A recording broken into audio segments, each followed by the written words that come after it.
So it's been a while since I've recorded a tutorial, and this is another way to sort your Spotify playlist. Those of you who are cycle instructors, that's what this video is for. If you want a way to sort by BPM, sort by length, just organize your playlist a little bit more. I've also created a custom template that I'll let you download for free here. But this is super important. And if you're normally on a bike, you're a subscriber, you take my classes, first of all, thank you. And if you want to watch this video, I'd love that too. This is just a little bit of behind the scenes on how I organize a playlist. And it's super helpful. So again, those of you who use Spotify, I'm going to show you a website here. It is called Cosic, right? So Cosic is what it's called.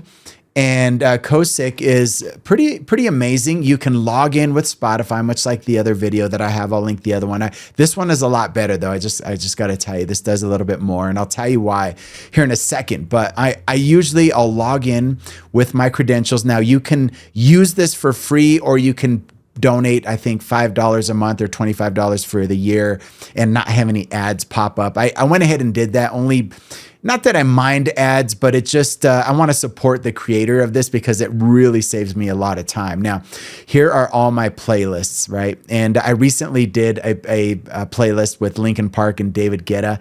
And so what I would normally do, I would go in and find my playlist. Again, this logs into your Spotify account. Everything you've created is going to show up here. So here is my playlist with Spotify, right? It's bringing it all up here.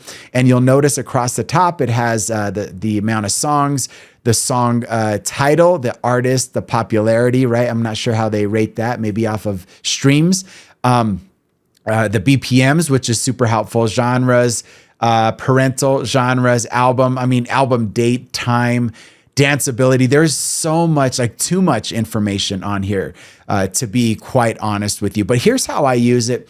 I can sort again right here by BPM. When I press that, now I've already done that, so I don't want to do it again, but I click on BPM and it will sort it by BPM. So in other words, if you're an instructor who likes to organize and group some songs, let's just say you have a climb segment and you want a few songs that are about 125, 130 BPMs, so you can find that slow cadence uphill. You can group them all together in the playlist of the songs that you put together. So it's a lot of fun. And I'll show you how I did that here in a minute.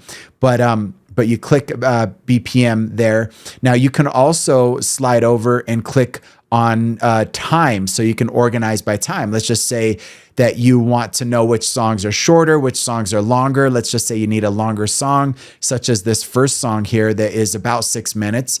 That one I used for my warm-up because it was a longer song, but you can use it for a ton of different reasons.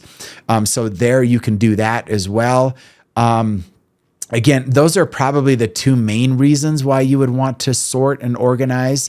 If you wanted to organize by artist, I suppose you can do that. But for me, as an instructor, I want to know lengths of songs and I want to know BPMs, beats per minute, so I can match that with RPMs, the revolutions per minute, so I can organize my playlist better. Now, here's the magic of this website. You could go over here and see this part right here.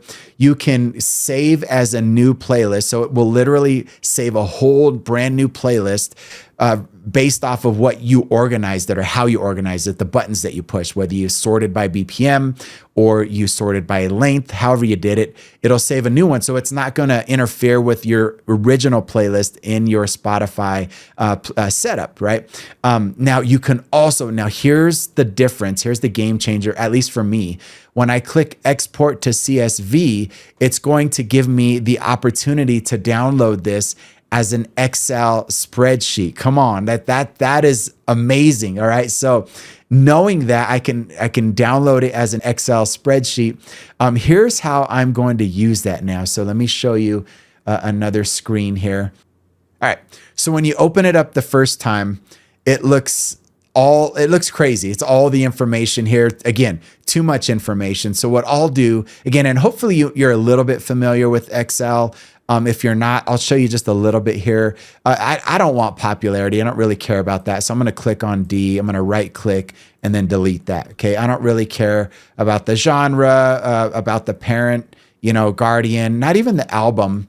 I just want information that's going to help me organize my class. So I'm not really caring about danceability, energy, kind of all the rest of this. Again, I'm not really too interested in. So I'm going to right click, drag over and delete. And again, delete the song preview. And I'm just going to leave. I don't even need the album date. I don't need to know when it was, unless you're one of those doing a class and you want to just give, fun information or whatever on your class. So now I have the song. And again, if you double click, it'll just space it out there. I have the song, I have the BPMs, and I have the time. So I'm going to select it all. I'm going to make it a little bit bigger here. That way I can see a little bit better. Then I'm going to go in here into BPM, and I'll show you why I'm doing this here in a minute. I'm going to right click on D, and I'm going to insert. Okay. So meaning that I'm going to insert some blank rows here. Okay. So I'm going to insert 3, insert one more, insert 3 blank rows. Okay. So now I have the song, the artist, and I have 3 blanks, and then I have BPM and I have time, right? So let me shrink this here and then show you again. That's the finished product. So what I did was I shrank them all down, and then I added rows. And what I do is I call this, I go in here and I type in RPE, that's the rate of perceived exertion. Like how hard do I want them to work during a song? That's why I created that row. First drop, or I could even call this just drops in general. Let me get that right. Drops, okay. And all that is me going through the song and finding out like at what second does the first effort or the first interval happen, and then I'll know exactly when that's happening. So I like to know that information. Then your efforts, I could put in this column right here. So how many times am I going to sprint? How many times am I going to speed up? How many times am I going to, and for how long, right? And so, and then you have the length of the song here. Now I do add a song here for my breaks or my, after you do like here's the warm up right here. Then during this phase right here, I can't talk right now. I'm doing a little bit of a reset, right? A little bit of a break.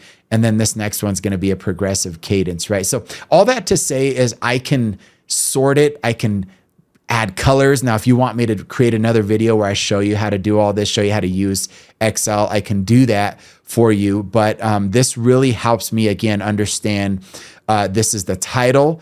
This is the BPM of the song. So I know how many beats per minute. Not really worried about that on the warm-up. I could even delete that.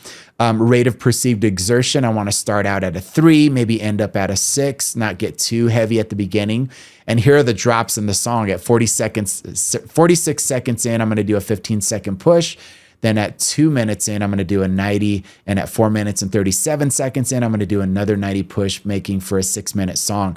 Now, then I take a quick break, and then I get to my progressive cadence block, my strength sandwich block, and then I cool down. So it's a really simple way, again, to organize your music. I do a screenshot of this, and then I just put it in my notes. I hit play on Spotify, and I'm good to go. So I hope this helped you out. For me, this is a game changer. I really love to be able to download this as an Excel spreadsheet. Now, let me show you one other thing before I forget. Now, when you download the Excel spreadsheet, let me show you this because this is super important. You're gonna want to change it because it downloads it as a CSV file. You're gonna want to go save as, browse, and then you're going to want to find it, and then you're going to want to save it as an Excel workbook. Now, that's super important because if you make all these changes and you don't save it as an Excel Word book and you leave it as a CSV, you open up the file again and it's going to have that same disorganization or all that information. It won't save any of your changes. So again, just wanted to point that out so that you know for sure what happened in case you take all that time, organize it, and it doesn't work. So again, let me know what you think. Let me know if you need a little bit more detail on the Excel, the colors. I'm happy to create another video on that. My name is Joe Alvarado. This is my cycling channel, and this was a tutorial on how to organize your Spotify playlist. I'll see you on the next one.